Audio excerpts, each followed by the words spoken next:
में मुस्लिम लीग के जो कायद हैं नवाज शरीफ साहब, उनकी आपने चंद तकरीरें सुनी। मैं पहले दिन से इस व्यू पे था, आपने मेरा ट्वीट भी देखा था कि इनको तकरीर करने की इजाजत ना दी जाए।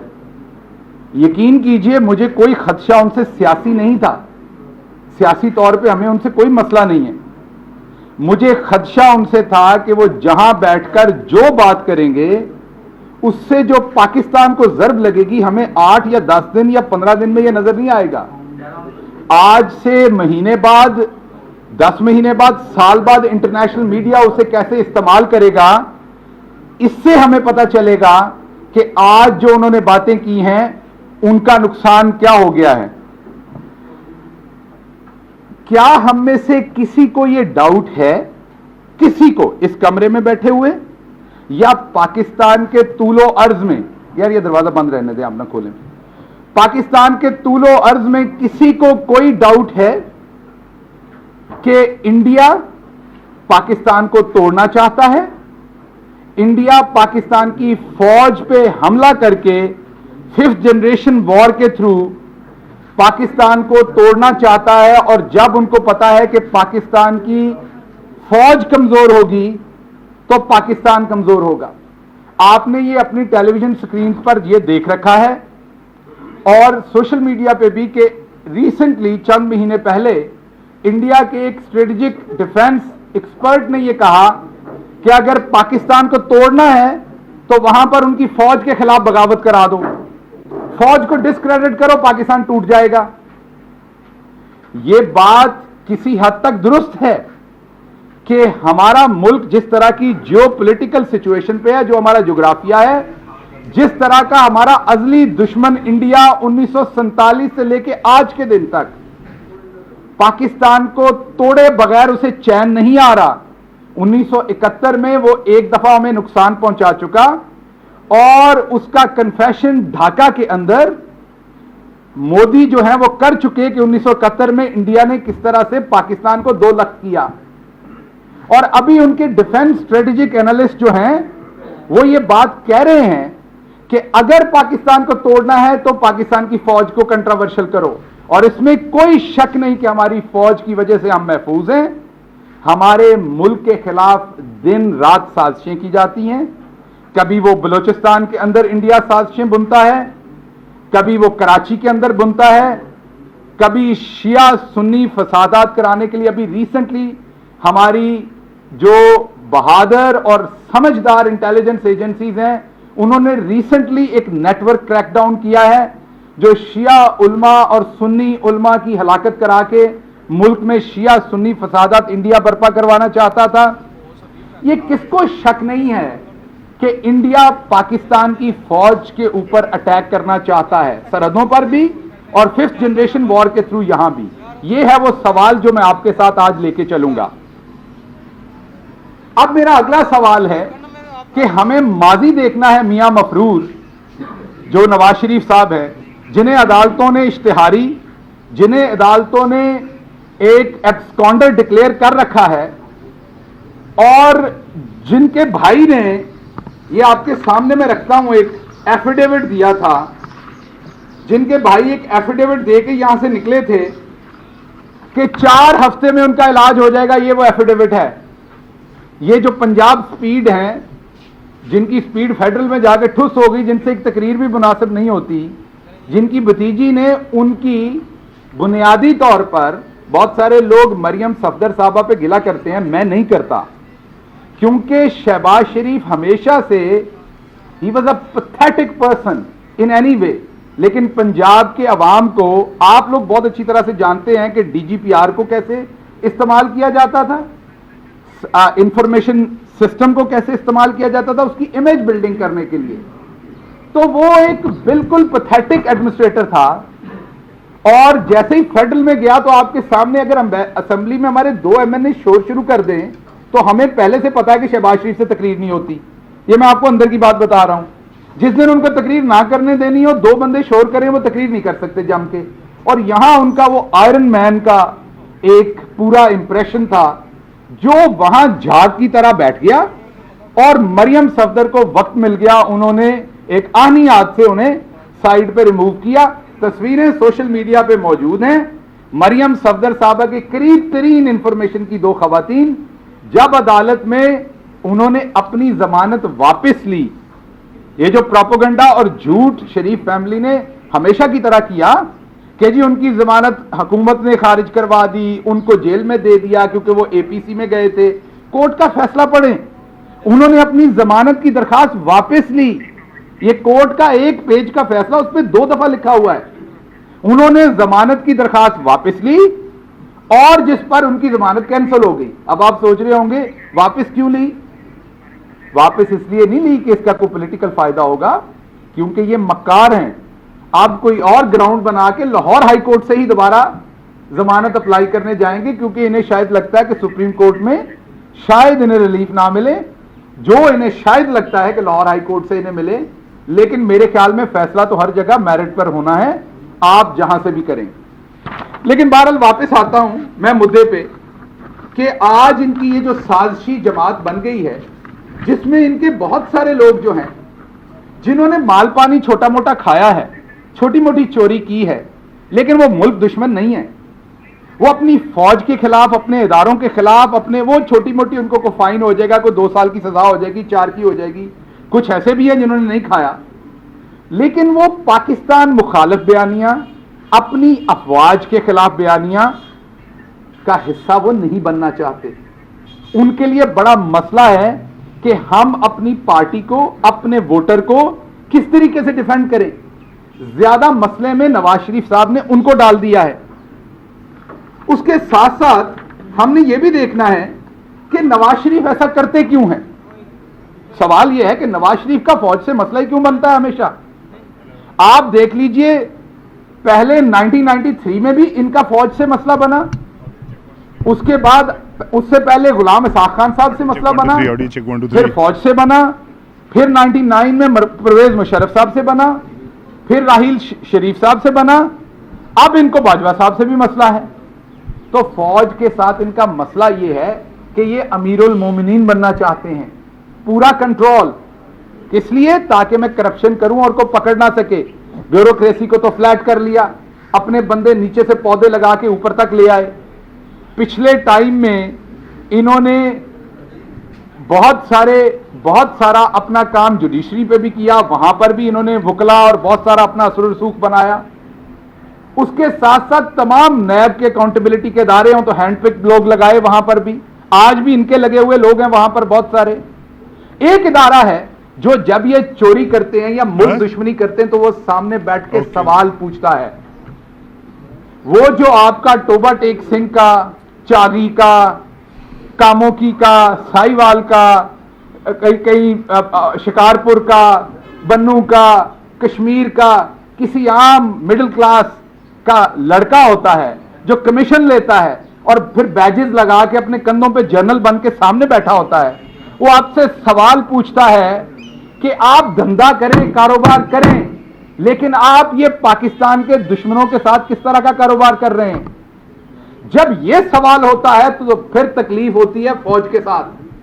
तो फिर आपका रेस्क्यू कहां होता है? बुनियादी तौर पर तो आप ये जो उनसे रिलेशनशिप बनाते हैं, ये पाकिस्तान दुश्मनी में ये शुरू नहीं करते। मैं नवाज शरीफ को पाकिस्तान दुश्मन नहीं कह रहा, ये एक मक्कार बिजनेसमैन है जो चंद टकों के लिए ऐसे राह पे चल पड़ता है कि eventually he get given into it and he reach in enemies land, और फिर ये उनका पुर्जा बन के काम करना शुरू कर देते हैं। जब फौज इनसे सवाल करती है तो जवाब देने की बजाय फौज को ये फिर देखते हैं कि बैरूनी आका हमें कैसे बचा सकते हैं।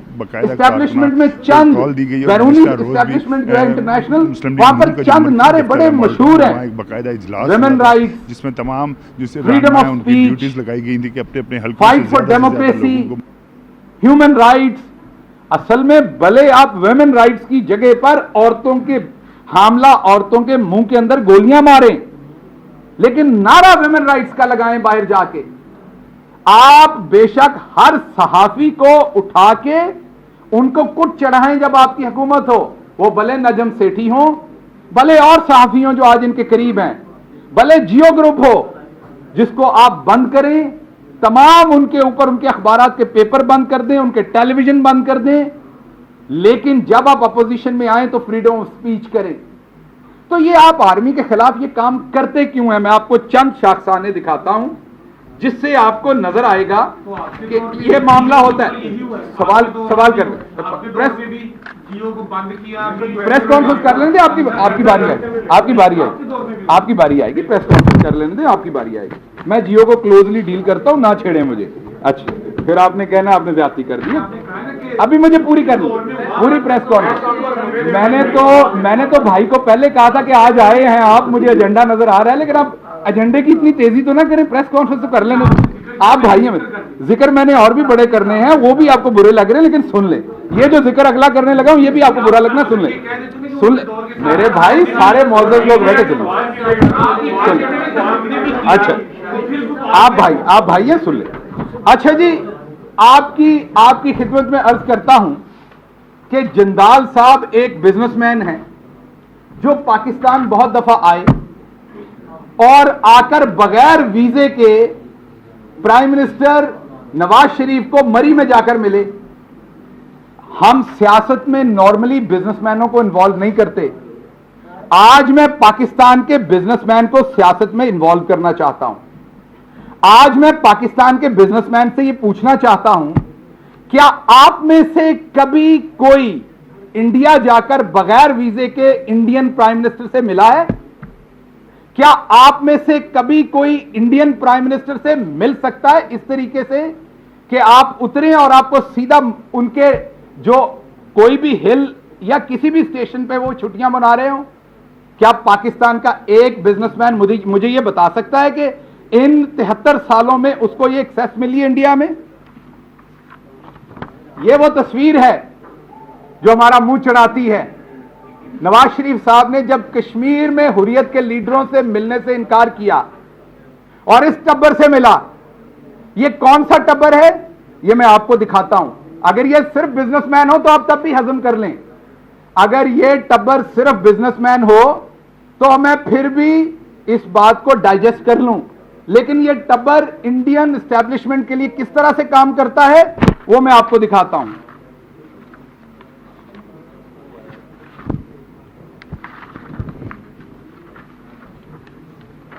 यह है सज्जन जिंदाल का ट्वीट। जैसे ही आपके सामने पठानकोट का जो वाकया हुआ, उसने फौरी तौर पर पाकिस्तान को 2 हिस्सों में नैरेटिव वाइज तकसीम किया। उसने कहा जब पाकिस्तान और इंडिया की पॉलिटिकल लोग इकट्ठे होने की कोशिश करते हैं, पाकिस्तानी एजेंसीज मीन पाकिस्तानी फौज, पाकिस्तानी आईएसआई हमले करवा देती है ताकि इकट्ठे ना हो सकें। वही नैरेटिव जो नवाज शरीफ बार बार कहता है, वही बात जो नवाज शरीफ बार बार कहता है कि हमारी फौज हमें हुकूमत नहीं करने देती, हमें फैसले नहीं करने देती। यह वो लाइन है जो नवाज शरीफ के आका लिखते हैं, यह बोलता है। आज नवाज शरीफ ने जो तकरीर की है, आप पिछले 5 साल इंडिया के चैनल्स की हेडलाइंस देख लें, वो वही बातें थी पहले जो उनके न्यूज डायरेक्टर, उनके एडिटर लिखते थे और वो बोलते थे। आज वो नवाज शरीफ के मुंह से, उनके न्यूज कास्टर के मुंह से निकल रही हैं, आज वो बातें उनके रिप्रेजेंटेटिव के मुंह से निकल रही हैं। आगे चलते हैं, मैं आपको आगे दिखाता हूं। कुलभूषण यादव किसको याद नहीं है? जनरल एहसन सलीम बाजवा क्यों दुखते हैं नवाज शरीफ को? इसलिए दुखते हैं general Asim Salim Bajwa, I am sorry, क्यों दुखते हैं नवाज शरीफ को? इसलिए दुखते हैं कि जब कुलभूषण पकड़ा गया था तो पूरा दिन वो अकेले एफर्ट करते रहे थे कि ये इनकी पार्टी में से कोई पीआईडी में बैठ के बोल दे कि हमने कुलभूषण पकड़ लिया है। परवेज रशीद साहब आके प्रेस कॉन्फ्रेंस नहीं करना चाहते थे। अगर आर्मी अकेली करती तो इंटरनेशनली फिर नैरेटिव ये जाता कि पाकिस्तान की पॉलिटिकल गवर्नमेंट इसको ऑन नहीं कर रही। इसलिए आपको तकलीफ है आसिम सलीम बाजवा से, और कोई वजह नहीं है। और फिर आपको भी पता है, मैं ज्यादा बातें टेलीविजन पे नहीं करूंगा, आपको भी पता है कि क्या हुआ था और किस वजह से फिर परवेज रशीद को आना पड़ा था और बोलना पड़ा था, और मुझे भी पता है। लेकिन जब आप इस तरह की मुल्क दुश्मनी करेंगे कि कुलभूषण यादव पकड़ा जाएगा और आपके मुंह से उसका नाम कहीं नहीं निकलेगा और ये प्रेस, इंटरनेशनल प्रेस ये छापेगी कि आपके साथ जिंदाल की मीटिंग कुलभूषण के ऊपर खुफिया बातें हुई हैं, तो जवाब तो कौम को देना पड़ेगा। ये स्टोरीज जब छपेंगी दुनिया में और आपको जवाब तो देना पड़ेगा। जब बरखा दत्त अपनी किताब में लिखेगी कि किस तरीके से काठमांडू नेपाल में आपने मोदी के साथ एक होटल के कमरे में अंदर वाला दरवाजा जो लिंक होता है उसके थ्रू जानबूझ के 2 कमरे 2 नामों पे बुक करवाए गए। एक में मोदी पहुंचा, दूसरे में आप पहुंचे, दरमियान वाले दरवाजे में से गुजर के आपकी मुलाकात हुई। वजह क्या थी? आप उनको यह प्रिटेंड कर रहे थे मेरी आर्मी इंडिया के साथ पीस नहीं चाहती, सैबोटाज कर देगी, मैं आर्मी से डर के अकेला आपसे मिल रहा हूं ताकि मैं पीस कायम कर सकूं इंडिया और आपके दरमियान में। आगे चलते हैं। यहां बात खत्म नहीं हुई, कुलभूषण का जिक्र चल रहा है। ये हमारी एक बेटी, जैसे आप सब पाकिस्तान के बेटे और बेटियां बैठे, ये भी एक बेटी है, तस्नीम असलम साहबा हाईएस्ट फोरम तक गई, अपने फॉरेन ऑफिस में स्पोक्स पर्सन रही। हमारी पार्टी ने उन्हें अब्लाइज नहीं किया, वो किसी कॉन्ट्रैक्ट पे नहीं है। हमारी हुकूमत में उन्हें कोई डेपुटेशन या आफ्टर रिटायरमेंट किसी किस्म की कॉन्ट्रैक्चुअल जॉब नहीं है। वो कौम की एक बेटी जो रिटायर होकर अपनी जिंदगी गुजार रही है। ये थप्पड़ था जो एक कौम की बेटी ने इनके मुंह पे मारा था।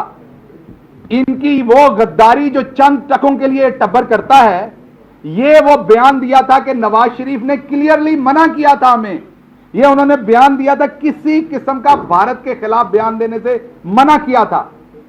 उसके बाद जो उस वक्त के हमारे एम्बेसडर थे इंडिया में, उन्होंने भी ये बहुत दफा बयान दिए कि नवाज शरीफ ने मना किया था। और भाई हम तो झूठ बोलते हैं, ये ब्यूरोक्रेट क्यों झूठ बोलेंगे? ये किसी के एजेंडे पे आपके खिलाफ है? ये ब्यूरोक्रेट आपकी करतूतें क्यों बताते हैं?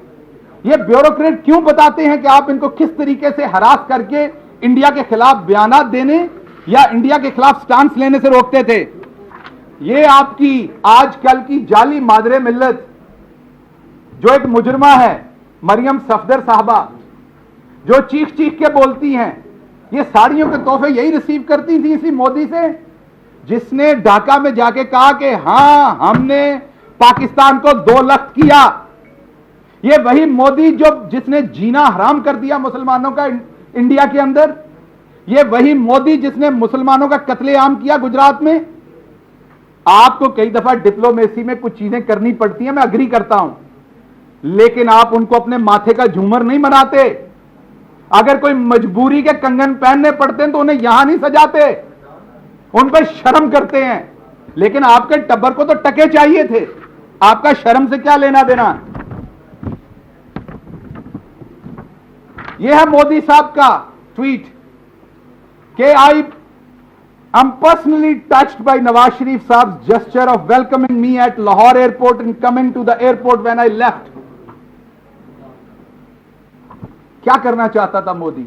मोदी दुनिया को दिखाना चाहता था मैं पाकिस्तान से मिलना चाहता हूं, पाकिस्तान मुझसे इंगेज नहीं होना चाहता। हम पाकिस्तान से मिलना चाहते हैं, पाकिस्तान का नवाज शरीफ भी मिलना चाहता है। वो तो मुझे बगैर वीजे बुला लेता है, मुझे एयरपोर्ट पे भी रिसीव करने आता है। नवाज शरीफ साहब क्या बताएंगे, जब मोदी आया था तो आपको एक जगह से फोन जाता रहा पूछने के लिए कि कितने बजे पहुंचना है, और आपने जवाब नहीं दिया।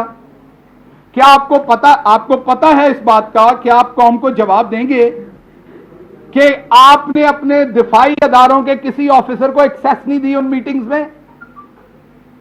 क्या यह प्रोटोकॉल का हिस्सा नहीं है? क्या पेंटागन में ऐसे होता है? क्या दुनिया पूरी में ऐसे होता है कि जो दफा से रिलेटेड, मैं आपको सीधी सी बात कहता हूं, आप में से कोई शख्स इंटरव्यू लेने जाए प्राइम मिनिस्टर इमरान खान का, उसमें मैं इन्वॉल्व ना हूं या शिबली भाई इन्वॉल्व ना हो, मेरे सीनियर हैं, तो हमें बुरा लगता है कि हमारी बीट, आपकी बीट की खबर मैं दे दूं, आप शोर मचा देते हैं कि गिल साहब ये हमारी बीट है, आप दूसरे को कैसे दे सकते हैं? आप दिफाई अदारों को नजरअंदाज कैसे कर सकते हैं मोदी को मिलते हुए? अपने घर में आप घंटों की 1-on-1 टॉक कर रहे हैं ना, उससे पहले आप दिफाई अदारों को, जो हमारी सालमियत के जिम्मेदार हैं, जिनके 22-22, 21-21 साल के बच्चे, जिनको भी मां ने आंखें भर के नहीं देखा, वो रोज जाकर सरहदों पे शहीद हो रहे हैं। वो इसलिए शहीद हो रहे हैं कि आप टके कमाएं जंदाल से।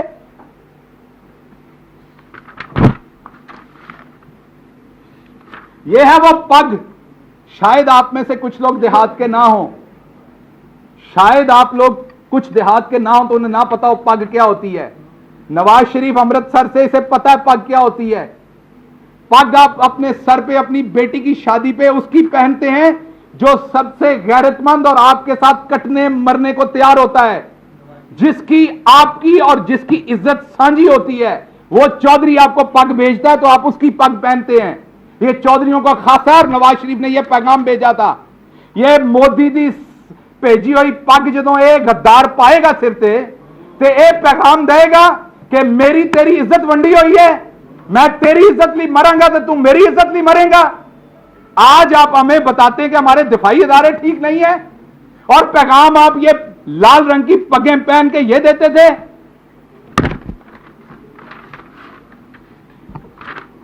मैं इंडिया गया था, मुझे आज तक याद है, मेरे साथ एक 62 साल के प्रोफेसर थे। वो आगरा जाना चाहते थे क्योंकि उनका ख्याल था कि शायद वो दोबारा इंडिया ना आ सके अपनी जिंदगी में। और आगरा हमारे बड़े बूढ़ों ने बनाया हुआ है, हमारे मुसलमान हुक्मरान ने बनाया था। इन्होंने प्यो दी जगीर नहीं है, सो देखना हमारा हक था, लेकिन हम नहीं जा सके थे क्योंकि हमारे पास सिर्फ दिल्ली का वीजा था। तब मैं एक प्रोफेसर था, प्रोफेसर से तो किसी को डर नहीं था, मैंने कोई सियासत नहीं करनी थी, कुछ और नहीं कर। हम 4 प्रोफेसर थे, नहीं जाने दिया। ਤੁਹਾਡਾ मामा लगता सी जिन्होंने मरी लैके गए सो, और उस तो बाद ट्वीट कर दी सी ਤੁਹਾਡੀ मरियम बीबी कि हमारे पर्सनल रिलेशनशिप हैं। और बीबी 10 की पर्सनल रिलेशनशिप ने तेरे नाल, सिर्फ धंधा है आप लोगों का, टके कमाते हैं आप लोग। ये तारुल कादरी साहब ने अपनी एक स्पीच में पूरा आपका कच्चा चट्टा खोला था। क्या आपने उन्हें किसी अदालत में लेके गए? आपने डिनाई किया किसी इल्जाम का? यह है जंदाल साहब जो अपना बूथा निकाल के आपके कॉरिडोर में तस्वीरें पेश कर रहे हैं आपके घर में। आपको बर्थडे विश करने का उन्हें एक्सेस है। पाकिस्तानी बिजनेसमैन को एक्सेस है बर्थडे विश करने का आपको, मोदी को? क्या मोदी किसी से मिलता है, किसी पाकिस्तानी बिजनेसमैन से? तो जनाबे वाला, बात सिंपल मेरी एक है, जवाब आपको देने पड़ने हैं। अगर आपकी प्रॉपर्टीज निकल आई हैं तो फौज के ऊपर अपना गंद मत फेंकें, हमारे दिफाई इदारों पर अपना गंद मत फेंकें। इस कमरे में बैठा हर शख्स भी यह जानता है कि हमारी फौज हमारे अमन की जमानत है। हम रात को सोते, होगी कोई कोताहियां हुई हैं हमसे, बिल्कुल जमहूरी दौर में कोताहियां हुई हैं। मैं खुद जमहूरियत के अंदर आज हूं, मुझे पता है हमारी, अगर आज कोई फेलियर है हमारी गवर्नमेंट का, वो हमारा है। अगर कोई सक्सेस है वो हमारी है। हमारी फौज हमें कहीं काम करने से नहीं रोकती। अगर हमारी कोई कुताही है तो आपकी तरह अपनी फौज पर नहीं डालेंगे कल को। अगर आज हम आवाम को किसी चीज पे कम डिलीवर कर सके हैं तो हमारी कुताही है, हमारी फौज की वजह से नहीं हम डिलीवर कम कर सके। तो अगर यह फौज इमरान खान के साथ मिलकर पूरी दुनिया में मिसाल कायम कर सकती है, जिस तरह कोरोना को एनसीओसी में असद उमर की सरबराही में वो जो कमेटी प्राइम मिनिस्टर ने बनाई, दिन रात प्राइम मिनिस्टर ने एक एक मिनट का अपडेट लिया, हमारी फौज शाना बिशाना खड़ी हुई। इस फौज की कोऑर्डिनेशन के साथ हमने दुनिया में अल्लाह के हुक्म के साथ, वो मैंने पिछली प्रेस कॉन्फ्रेंस में भी कहा, वो मिसाल कायम की कि कहीं नहीं है, पूरी दुनिया के मुसलमान मुल्कों में मस्जिदें बंद हुई। अल्लाह के फजल से सीना ठोक के फख्र से कहता हूं, ये मेरी कौम और अल्लाह की रहमत है कि हमारे यहां 1 घंटे के लिए मस्जिदें बंद नहीं हुई। तो ये क्या फौज की वजह से नहीं हुआ? टिड्डी दिल आता आपको फौज याद आती है जब आपने लंबे बूट पहन के जाके वहां तस्वीरें खिंचवानी होती हैं सिंध या चनाब या झेलम के सैलाब पे, तो कौन होता है वहां पर कश्तियों पे लोगों को निकालने वाला? वो जिन कश्तियों में जाके बैठते हैं वो किसकी होती हैं कश्तियां? आपने अब लिया एनडीएमए के थ्रू, आपको चंद कश्तियां आई चंद साल पहले। उससे पहले किसकी कश्तियों में बैठ के आप तस्वीरें खिंचवाते थे?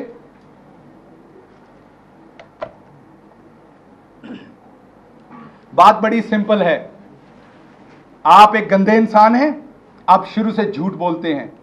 आपने झूठ बोला कि मैं जद्दा गया, मैंने एग्रीमेंट नहीं किया, बाद में एग्रीमेंट निकला। आपने कहा 5 साल का किया, प्रिंस हरेरी आए उन्होंने दिखाया 10 साल का किया। आपने जो अपोजिशन का इत्तेहाद बना जिसमें इमरान खान भी थे, वादा किया इलेक्शन नहीं लड़ेंगे, अकेले जाके इलेक्शन लड़ लिया क्योंकि आपको बाहर से एक फोन आ गया था।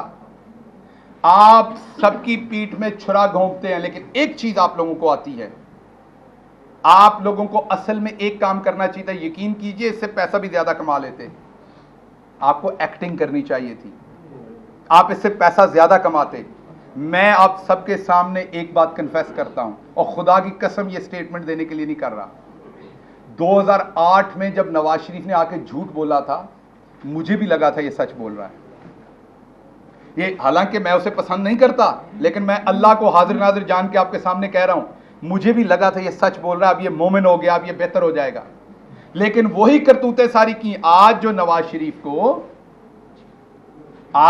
शरीफ को बहुत ज्यादा डेमोक्रेसी का चैंपियन बनना याद आ गया है, ये तब भी याद आया था। ये जब फंसता है तब डेमोक्रेसी का चैंपियन बनता है, जब फंसता है अपने अदारों के ऊपर हमला करता है, जब फंसता है इसको लगता है कि अब मैंने अपने अदारों पे हमला करना है। चंद चीजें आपके सामने और रख दूं क्विकली, लंबी हो रही है बात। जनरल जहांगीर करामत साहब के साथ किससे ये कहते हैं कि मैंने एटॉमिक धमाके किए।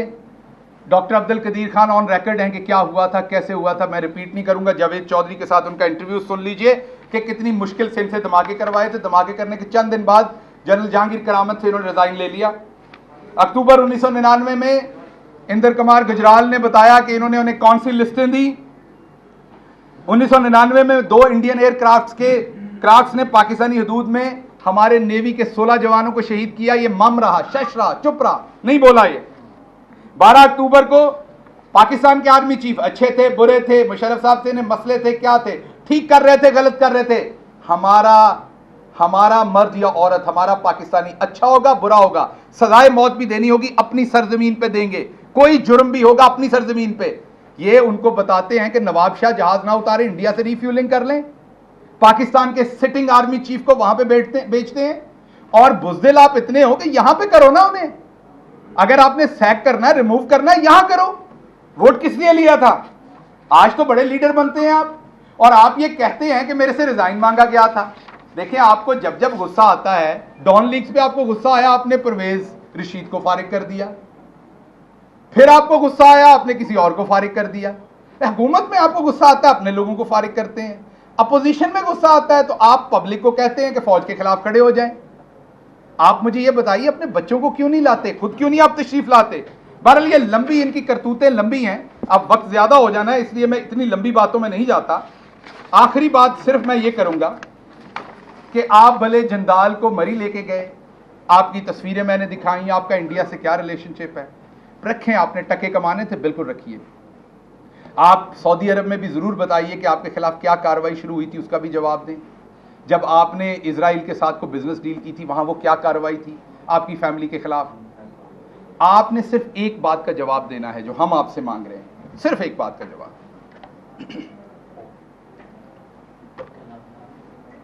एक बात का जवाब, जो दिल आता है करें। पैसा आपका पकड़ा गया है, जवाब आपको देना पड़ना है। आप अल्ताफ हुसैन बने, अल्ताफ हुसैन बनने की कोशिश करें। पिछले मंगल वाले दिन जिस एम्बेसी में लंदन में जाके आपने मुलाकातें की हैं, जितने बजे की हैं, हमें सब पता है। हमने धोती आपकी उठा दी तो मसला बन जाना है।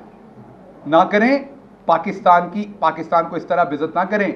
आखिरी पैगाम, इमरान खान मर्द का बच्चा है, 22 साल आपका मुकाबला किया, उसकी बीवी पे जाली केस बनाए, शौकत खानम पे गलीज आदमी ने केस बनाया था, शौकत खानम की दीवार के ऊपर गंद फेंका था, आला एक मुअज़्ज़ज़ अदालत ने उस हनीफ अब्बासी के मुंह पे थप्पड़ लगाकर वो गंद धोया उस दीवार से।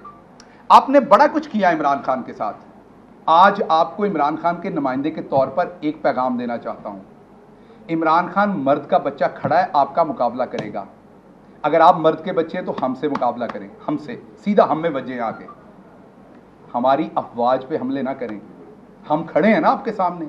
पॉलिटिक्स करनी हमारे साथ करें, मैं स्क्रीन में देख के बात कर रहा हूं। हमारी पूरी पार्टी खड़ी है, हमें कहें आपने जो कहना। आप हमें सिलेक्टेड कहते हैं, कहें, जवाब देंगे उसका आपको। आप हमें करप्ट कहते हैं, कहें, हम आपको जवाब देंगे उसका, आपकी करप्शन भी बताएंगे। उन जवानों का कफन बीच में मत लेके आए जो रोज वहां शहादत देते हैं। इंडिया का एजेंडा पूरा मत करें जो हमारी फौज के बारे में वो कहती है।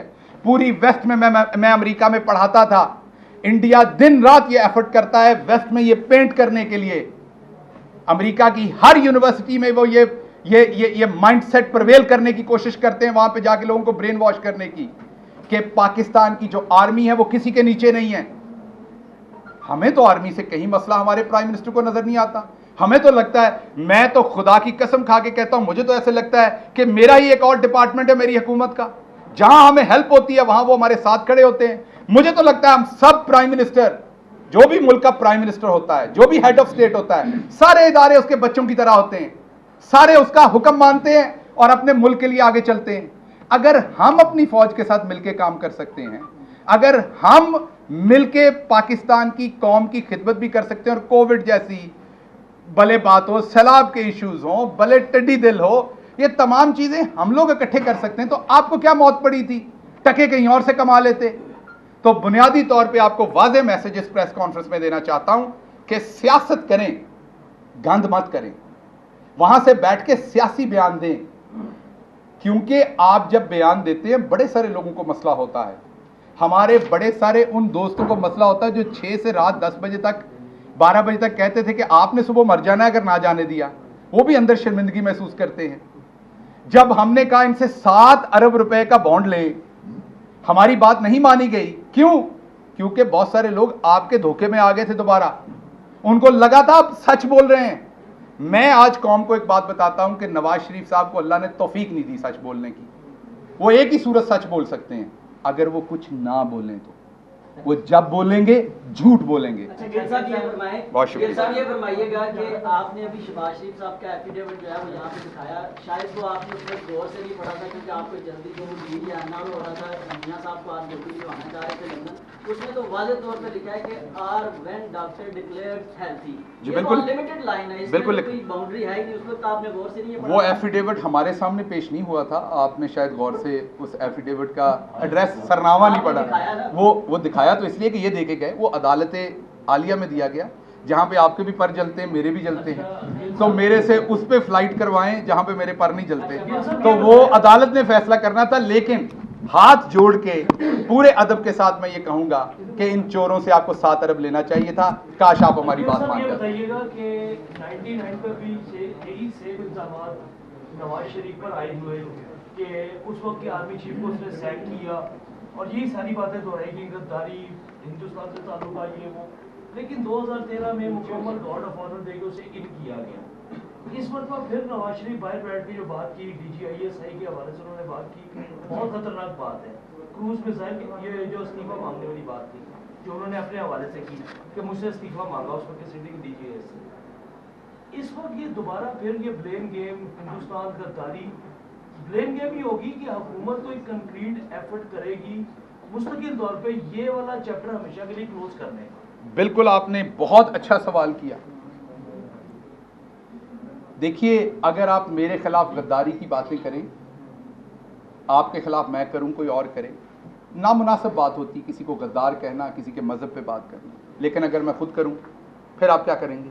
अगर मैं चीख चीख के कहूं कोई बात, नवाज शरीफ तो पिछला पूरा हफ्ता चीख चीख के कहते रहे। उन्होंने तो अपनी फौज को, अपने इदारों को, अपने मुल्क की इज्जत को जिस तरह वहां बैठ के पामाल किया, सिर्फ किस लिए? अपने पॉलिटिकल बेनिफिट के लिए। आपको इस बात का पता है, आपने अपने घरों में अपने बुजुर्गों को देखा होगा कि कई दफा वो सच बोलना चाहते हैं लेकिन खानदानी मुश्किलात होती है, वो कहते हैं चलो किसी का घर बच जाए, किसी की मोहल्ले में इज्जत बच जाए, वो जब्त कर जाते हैं।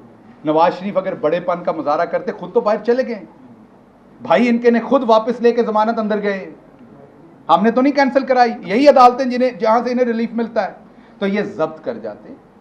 इतनी क्या आपको, इतनी क्या जल्दी आई हुई है? मसला क्या आपका? तो वो तो खुद अपने आप को गद्दार कह रहे हैं, वो तो खुद वो बातें कर रहे हैं। मैं सिंपल सी बात कहता हूं, हम जब किसी को मुसलमान कहते हैं तो क्यों कहते हैं? उसको बोलना पड़ता है ला इलाहा इल्लल्लाह मुहम्मद रसूलुल्लाह।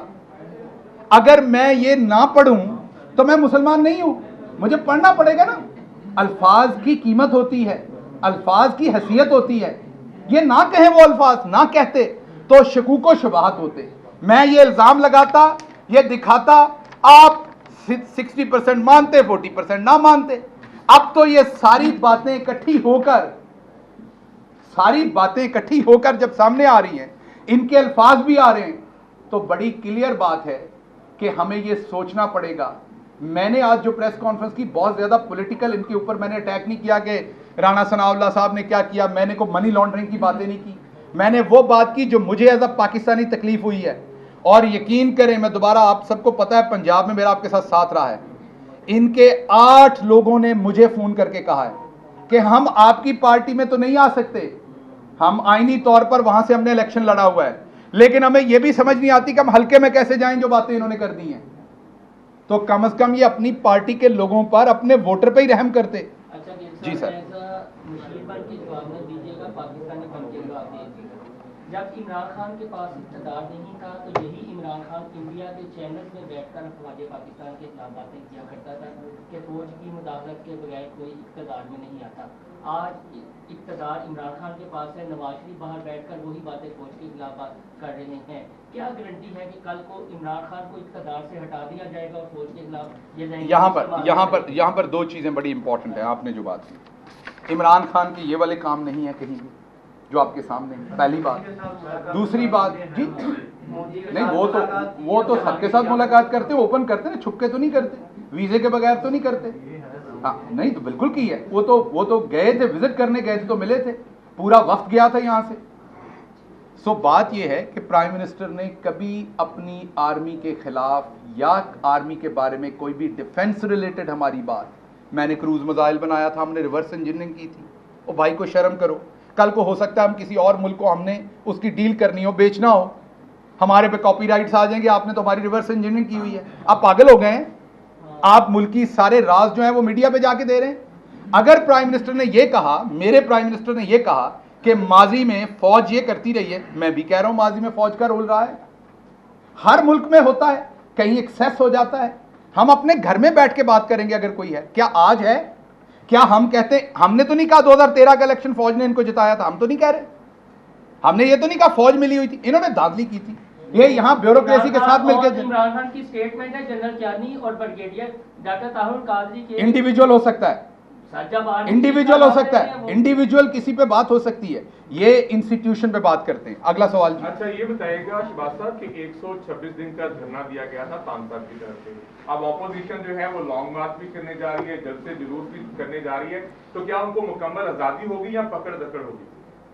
देखिए, कानून के मुताबिक मैं 2 राय दूंगा आपको। कानून के मुताबिक उनका ये हक है कि वो जलसा जुलूस करें, जो उनका कानूनी हक है वो उनको मिलना चाहिए और मिलेगा। यहाँ से जुलूस लेके गए इस्लामाबाद, ये सारे मेरी पूरी बात सुन, जो भी उनका कानूनी हक है, जो हम इस्तेमाल करते रहे, उन्हें भी मिलेगा। लेकिन थोड़ा सा हमारी अदालतों को और दूसरे लोगों को ये सोचना चाहिए कि ऐसे मुजरिम जो जमानतों पे हों या मफरूर हों, क्या उन्होंने जलसों में, वो तो फिर आज़ाद है ना। जो एक बंदा पहले ही मुजरिम है तो कुछ भी बोल देगा, तो अगर आप कुछ भी बोलने देंगे, इस तरह की फ्रीडम ऑफ स्पीच पे जाएंगे, तो फिर तो वेस्ट जो फ्रीडम ऑफ स्पीच मांगता है सारी, वो भी आपको देनी पड़ेगी और माननी पड़ेगी। तो ये बहुत ही डेलिकेट सिचुएशन है ऐसे लोगों के लिए जो मफरूर हैं या जमानतों पे हैं। इनके जो दूसरे लीडरान हैं उनके बारे में तो कानून बड़ा वाज़ेह, उनका हक है, जलसा करें, जुलूस करें, तोड़फोड़ ना करें, आवाम को नुकसान ना पहुंचाएं, अमनो अमा के साथ जो मर्जी करें, उनका हक है, एक जमहूरी मुल्क है। जी सर। ये बताइए कि आपने फौज के कुछ जनरल के खिलाफ बात करने का नवाज शरीफ खानदान की मकामी पे एक कहा गया, लेकिन जब जनरल आसिम बाजवा की बात आती है तो उस वक्त पीटीआई की हुकूमत लेडी भी क्यों नजर आती, क्यों उसके खिलाफ अभी तक कोई इंक्वायरी शुरू नहीं की गई? मैं इसके जवाब, देखिए, जनरल आसिम साहब ने जो भी उन पे इन्होंने इल्ज़ाम लगाए, उन्होंने उसका एक रिटन जवाब दिया। ये नहीं कहा हजूर ये हैं वो जराए किधर हैं, किसे नहीं लब्बे, किधर गए ने हो, और जब तक लब रहे हैं कि उस स्पीकर साहब ने की दिता सी, आपके हाथ में है। आपको लगता है मैं तो अपने खिलाफ केस नहीं करूंगा, मुझे तो नहीं लगेगा मैं बुरा हूं, मुझे तो लगेगा मैं ठीक हूं। आपको लगता है हम बुरे हैं, आप उठा के नैब चले जाएं, ऊपर एक एप्लीकेशन डाल के अदालत में चले जाएं। वो क्योंकि उन्होंने ट्वीट कर दिया, मीडिया को दे दिया, वो उनका रिटन स्टेटमेंट है, उससे वो वापस नहीं जा सकते। इन वाली कार्रवाई नहीं की, दुकानदारी नहीं की, हजूर ये हैं वो जराए, वो अमीन हफीज साहब वो जराए लबदे फिर रहे ने, किधर गए ने, अमीन शहबाज गिल भी, कोई अमीन हफीज अकेला नहीं, वो हम सारे जराए ढूंढते फिर रहे, जराए नहीं लबदे। तो ये दो बातों को देखिए, पाकिस्तान में एक काम बड़ी बारीकी से, कुछ बारीक उस्ताद होते हैं, उनका काम ये होता है कि उन्होंने ये शो करना होता है कि इत्थे सारे इको जे ने, असी कल्ले नहीं खराब, इत्थे सारे ने जनाब, जदों होएगा हिसाब असी वेख लांगे। उनका ये नारा है कि सारे ही एक जैसे हैं। उन्होंने कभी ये नहीं कहना मैं साफ हूं, उन्होंने कहना सारे ही ऐसे हैं। तो ये वो स्ट्रेटजी है, ये वो टैक्टिक है कि बजाय आपके आप अपनी बात करें, अगला आपसे पूछे कि ये आपकी मुर्गी ने 10 अंडे कैसे दे दिए एक दिन में, तो वो कहते हैं आपकी मुर्गी भी तो फलां मुर्गे के साथ बातें करती है। नहीं, अब तो मुर्गी खामोश के बगैर अंडा दे देती है। आज की मुर्गी अच्छा। आपकी तारीफ में क्या है कि जो भी हुकूमत के खिलाफ होता है उसके बयान कर दिया जाता है। ये आफत मली वाला क्या मामला है? अभी उसको गिरफ्तार नहीं कर सके, उधर से पाबंदी लगा दी। पंजाब पुलिस इस पे जवाब देगी, उनको जवाब देना लाइक वो देते होंगे, रेगुलरली देंगे, लेकिन नहीं, मेरा नहीं ख्याल पैमरा ने को आबद मंदी राणा सनाउल्लाह साहब बहुत कुछ कहते हैं। राणा सनाउल्लाह की तो बात उनकी अपनी पार्टी नहीं बहुत दफा मानती, क्योंकि वो सुबह में कुछ और कहते हैं, शाम में कुछ और कहते हैं, दोपहर। तो टाइम नोट किया करें वो कब क्या कह रहे हैं। सारे आखिर पे अमीन का है, अमीना जी। पीटीआई यकीनी तौर पर जमहूरियत की बड़ी चैंपियन जमात बनती है, तो फिर नून लीग एमपी तौर पर क्या साबित करना चाहिए? क्या ये जमहूरियत? बहुत अच्छा सवाल किया, मैं आप ही से तवक्को कर रहा था इस सवाल का, क्योंकि आप अच्छे सवाल करते हैं। मैं जब पंजाब में था तो नून लीग के 32 एमपीए मेरे साथ कांटेक्ट में थे, मेरी उनसे मुलाकात भी हुई थी, लेकिन वाजे बता दिया था उन्होंने भी और हमने भी उनको कि हमारे लीडर वो करतूत नहीं करेंगे जो 2008 में इन्होंने की थी, जो इन्होंने परवेज अलाई का फॉरवर्ड ब्लॉक बना के तो यहां पर वजारत आला की थी। लेकिन मुझे एक बात बताइए, आपसे सवाल है, अगर आपको आपका चैनल तनख्वाह ना दे, आप मेरे पास आए कि जी मेरे 10 बंदे उनको तनख्वाह नहीं दी, आप ये ऐड के पैसे दे रहे हैं चैनल को, तो क्या मैं आपकी बात नहीं सुनूंगा? मेरे पे फर्ज नहीं है आपकी बात सुनना। तो अगर नून लीग का एमपीए मेरे पास आता है, ये बात कहता है कि मैं डिसोन करता हूं ये अपनी फौज के खिलाफ बयान को, अपने मुल्क के खिलाफ बयान को, तो क्या हम उनकी बात ना सुने? या उनके हल्के का कोई काम है, कोई नाली है, सड़क है, अस्पताल है, वो मेंबर पार्लियामेंट है, क्या हम उनकी बात ना सुने? ये पीछे से तो लगता है उत्तो नूरा कुश्ती कर देने, अंदरों सारे फोन करके अपने अपने कम दस देने, जो कहते हैं ना कि हम बड़े साथ हैं, वो भी बताते हैं। और कितने लोग लाइन? वो आपको बताऊंगा, लेकिन उससे पहले आप तो लाइन हो जाए। जी अमीन हफीज। अच्छा उन्हें बगैर अंडा और वो गल नहीं करनी कोई। हाँ सही है, जो तुसी चाह रहे हो ना मैं वो गल कर लूंगा। नहीं बेशक जो तुसी चाह रहे हो करो, लेकिन वो अंडा मुर्गी कट के जी। डॉक्टर साहब ये बताइए, आपने सारी माशाल्लाह इतनी खूबसूरत जज्बाती 3 दफा आपने पानी पिया, अब 4थी दफा पिया, इतने जोश आपको मैंने फिर भी नहीं देना, आप भले गिनते रहे। इतना जोश से आज आप बोले हैं कि आपके अंदर वो स्टूडेंट लाइफ वाली बात आई है, आप फौज के हक में बोले, फौजी अदालत, हमारा फर्ज है सब। हम आपके साथ हैं, हम भी फौज के साथ हैं, फौज हमें दिफा कर रही है, पाकिस्तान को मजबूत कर रही है, हम फौज के साथ हैं।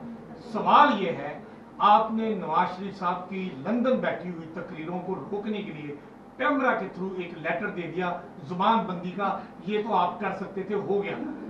आप नवाज शरीफ की हमेशा के लिए जुबान बंदी के लिए सोशल मीडिया पे जो अब बोलेंगे, आप इतने ज़हीन हैं, सोशल मीडिया पे नवाज शरीफ को और उसकी जुबान को और फौजी अदारों के खिलाफ, पाकिस्तान की सलामती के इदारों के खिलाफ उसकी बातें ना पहुंचे थ्रू सोशल मीडिया, क्या एक्शन आप लेना चाहते हैं? अच्छा, दो चीजें आपको बता दूं। एक तो आप लाहौर से हैं और लाहौर ही के एक वकील हैं जिनकी वजह से ये सारा कुछ हुआ है, जिन्होंने अजहर सदीक साहब, जिन्होंने पैमरा से ये रिस्ट्रेनिंग ऑर्डर लिया। हम अच्छा सुन ले बात, बिल्कुल पीटीआई के अगर किसी वकील को तकलीफ है तो वो जा सकता है, बंद कर देंगे, पीटीआई वाला किसी अदालत नहीं जा सकता। वो हर इदारे के बारे में ऐसी बातें होती, छोड़ दें। आपको कहूँगा आप सवाल वो करते हैं जो कहा जाता है, तो ऐसे फिर आप गुस्सा कर जाएंगे, हमारे पे आप इल्जाम लगाते हैं ऐसा। अच्छा बात यह है कि अमीन हफीज साहब, एक हुकूमत नहीं गई, मेरा इरादा था जाने का आपके सामने, मैं तो आपसे छुपा नहीं रहा। मेरा पहले दिन मुझे ये खदशा था कि ये पाकिस्तान के इदारों पे हमला करेंगे। मैंने ट्वीट भी किया था, मुझे प्राइम मिनिस्टर ने मना कर दिया कि ये अदालतें जाने, पैमरा जाने, आपका काम नहीं है। और मैंने ये एक टेलीविजन पे आज नहीं उसी दिन माना उसी दिन बीपर देते हुए माना कि मुझे प्राइम मिनिस्टर ने मना किया कि आपका काम नहीं है, ये इदारे जाने, अदालतें जाने, उन्होंने फैसला करना है। अब अगर कल को आप भी तो जाते हैं उन्हीं अदालतों में, अजहर सिद्दीक चले गए, आप भी जाते हैं, हमें आपकी किसी खबर के ऊपर तकलीफ होती है, हम जाते हैं, पैमरा आपको नोटिस देता है, आप अदालत चले जाते हैं, जी गलत दिया है, कई दफा अदालत कैंसिल कर देती है, हमारी बात नहीं मानती। ये आपके सामने एग्जाम्पल है कि 50 रुपए के ऊपर, वैसे वो मेरा ख्याल अदालत भी उस टाइम आ गई इनके चकमे में जो इन्होंने झूठ बोला, वरना 7 अरब, तो 50 रुपए के ऊपर ये बाहर गए। अदालत का फैसला है, हमारा फैसला नहीं 50 रुपए वाला, हम तो 7 अरब चाहते थे। रही बात सोशल मीडिया पे हम इनका क्या इंतजाम करेंगे, वो अल्लाह के हुक्म से हमें इंतजाम करने की जरूरत नहीं होगी, वो इंतजाम पाकिस्तान की आवाम करेगी, जैसे उन्होंने अल्ताफ हुसैन का किया, वो भी बड़ा बोलता था। और एक बात और वाज़ेह है कि मेरे ही लीडर ने अल्ताफ हुसैन को इंडिया का एजेंट कहा था, और तब उस वक्त की जो एमक्यूएम थी वो नहीं मानती थी, तब उस वक्त का कुछ मीडिया भी नहीं मानता था कि जी ऐसे इल्जाम लगा रहे हैं। आज अल्लाह अल्लाह के सब ने इमरान खान की वो बात की, और सबसे पहले उसकी भी इमरान खान के साथ ठनी थी, आपको याद होगा, बाकी तो सारे भाई भाई हो जाते हैं। आज हम दोबारा आपको बता रहे हैं, तो भाई भाई होते हैं, उन्होंने आप शेर चीज को आप क्या आप एक कहा, आप पूरी एक परहेज है, उन्होंने क्या कहा, अब जब भी डाली स्पीकरशिप दी, रेलवे की वजारत दी, एक मिनट सर मान लेना, मैंने मैं बात कर इमरान खान साहब को भी मान अच्छा मैं बता रहा हूं, इमरान खान साहब ने अगर शेख रशीद साहब के खिलाफ कोई करप्शन का केस है तो आप ले जाएं, आपको मैं बार बार कहता हूं, आज स्टोरी ब्रेक करें, इतने बड़े आपने जाना 1 बजे उनकी प्रेस कॉन्फ्रेंस, सवाल दागे, अगर कुछ है तो शहबाज गिल भी हिसाब देगा। एक बात याद रखिएगा, हमारी पार्टी क्यों फर्क है, हमारी पार्टी में किसी किस्म की मरवत नहीं है, हम तो चाय के साथ आपको भी एक ही बिस्किट देते हैं। हमारी पार्टी में जो करप्शन में फंसेगा उसको खान साहब ऐसे उठा के बाहर रख देंगे। कोई एक बंदा भी आपके सामने बता रहा हूं, इंक्लूडिंग मी, किसी बंदे की हमें जरूरत नहीं है जो करप्ट है। कोई कितना बड़ा लीडर है, हमारा लीडर उसे उठा के बाहर बिठा देगा अगर करप्शन करेगा तो। आप जी, आप बहुत शुक्रिया, आपके सारे सवाल लिए, उधर कमरे में बैठ के बात करते क्योंकि